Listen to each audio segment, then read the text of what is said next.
Well, welcome to Father and Son, and welcome to you, Tom. Morning, Dad. Nice to see you on this Thursday. Well, what a great weekend it was. Carlton thrashing Collingwood. I picked 4 winners out of my 5 tips in Sydney, and for a technical hitch, they didn't get up on the website till Monday morning. I really got mad at the blokes. He would have made a fortune. It's much easier to tip them after they've run. I tipped them Friday. Oh. One of them was a 10-1 pop too, which won the last race. Well, just on the discussion of odds, it's very funny. A few weeks ago when Carlton had lost its 5 pre-season matches, people were saying, write them off, they're no good. They had won just 3 games, it must be said, and it was a great win against Collingwood. All of a sudden they're the flag favourites. $3.50, and before the season started they were $9. Andy and I had a bet last week that they win between 20 and 40 points. We were happy to sit there and lose our bet because they won by 60, and all the aftermath's been fantastic. All getting stuck into each other. Yes, well, in Collingwood you got the ex-coach criticising the current coach, then the president criticising the ex-coach, and as Nathan Buckley, the current coach of Collingwood, said, look, if we'd won, we wouldn't be having these discussions. It's all about on-field performance. And I thought he handled himself very well, actually. He's the only one who's come out of it. Yeah, Eddie looks stupid getting stuck in it. Mick looks stupid making so many remarks about Collingwood, although he's in the press now, so he's got to make news. Well, that's why he's been employed. Anyway, this weekend's a big weekend where Carlton's got Aston on Saturday afternoon, but I've got a huge weekend. It's Lindsay Fox's 75th birthday. We all move into the leading hotel in Melbourne this afternoon. We have a dinner tonight. We have a luncheon. All the men go for lunch tomorrow. Then we have another dinner Friday night. And then Saturday we go to the footy, or you can go and play golf at Lloyd Williams' golf course. And Saturday night we have a black tie dinner at Lindsay's house. I tell you need good stamina for this. I've got to tell you, it sounds like a celebration from the height of the Roman Empire, where they'd have games that would go on in the arena for months and months to celebrate the Emperor's birthday. It's a bit like that. Yeah, well, Lindsay's good day. I think he's got about 350 people coming from all around the world, and he pays for the whole thing.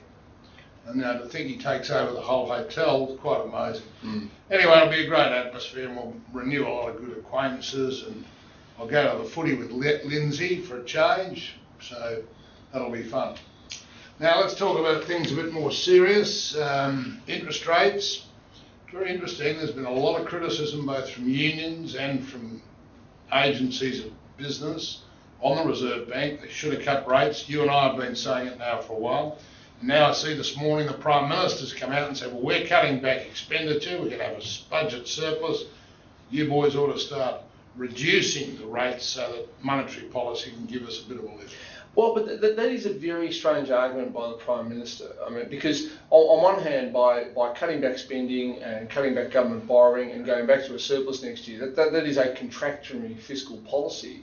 On the other hand, at the same time that the Prime Minister is saying, well, we want to contract the role of government in the economy, saying to the Reserve Bank, we'd like you to have rate cuts, which are an expansionary policy. It just seems very odd that the Prime Minister says it's perfectly adequate or correct for us to contract, but therefore we need you to offset it by expanding the money supply. I think there's a bit of logic. If they can get into a surplus, and if it is, it'll be very minor. And my guess is they might budget for a surplus, but I bet it doesn't. They probably will miss it.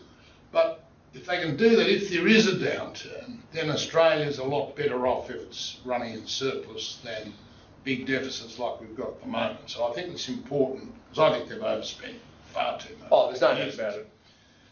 And I think we do need to stimulate the economy, particularly the non-mining sector, because there's no doubt the Aussie dollar's too high, and if you drop interest rates, there's a chance it could come back well under 100. Well, that is a good point. In fact, the most recent unemployment data supports that. It shows that unemployment in Western Australia and Queensland is very low. But when you come down to where we live in Victoria, it's both high and it's increasing. I mean, it's going to get worse because all these manufacturing businesses are closing down. That's right. I mean, hardly a day goes by when we don't hear about 50 jobs lost here, and of course Toyota started sacking people. I think 350 workers this week. They've got no option because they can't export the vehicles at the moment because the dollar's too high. No, that's right. But of course the problem is the Reserve Bank can only set one rate of interest for the entire economy. So unemployment across all of Australia is 5.2%, which is very low. It hasn't moved. In Victoria it's a lot worse. It's 5.8. I think in Tasmania it's 6.5. you know, if you could set different policy rates, different interest rates, different sorts of government spending for different states, that would be great. But you can't really do that. No, you can't do that. But I think what you've got to do is you've got to stimulate the housing sector, which is very flat. Yes. You've got to stimulate retail sales, and at least if you bring interest rates down, both of those should be stimulated. Well, one thing I'd say is I've just come back from my honeymoon in America. We spent 2 weeks there. And I've got to tell you the contrast from this time last year. We went to the same spot in Aspen in Colorado. Last year it was still doom and gloom in the real American economy. Now it seems the housing market in America appears to have turned the corner. The automotive market, I mean, new car sales are up very strongly. Even though petrol is getting expensive there, people are buying smaller, more fuel-efficient cars. And retailers are reporting increases in sales and profit. So the US economy appears to have turned. So even if China slows down, or indeed we slow down, the good news is that what is still the world's biggest economy is definitely improving. Yeah, and that means that the US dollar will rise again, and that means that's another reason for the Aussie to fall. You know, I do think the Aussie ought to be around about 80. That's where we can be still very competitive with our exports, and it doesn't put too much of a burden on our imports. I know, but the problem is, as you say, our exports, you're thinking primarily of manufactured exports, but the things that we're exporting a lot of, commodities, I mean, they are still in high demand, and that's what's driving up the dollar. And also, of course, to give the credit to the government and the Reserve Bank, they haven't resorted to things like money printing and so forth to get themselves out of a big fiscal hole, as they did in the US and in Europe. So when you look at the world's currencies, I mean, the A dollar has not been debased like, say, the US dollar or the euro has. As a result, it's strong. Yeah, that's right. Now, I see the polls just came out on the presidential election. When they were out about a month ago, it was 47 Obama, 44 Romney. It's now 46 each.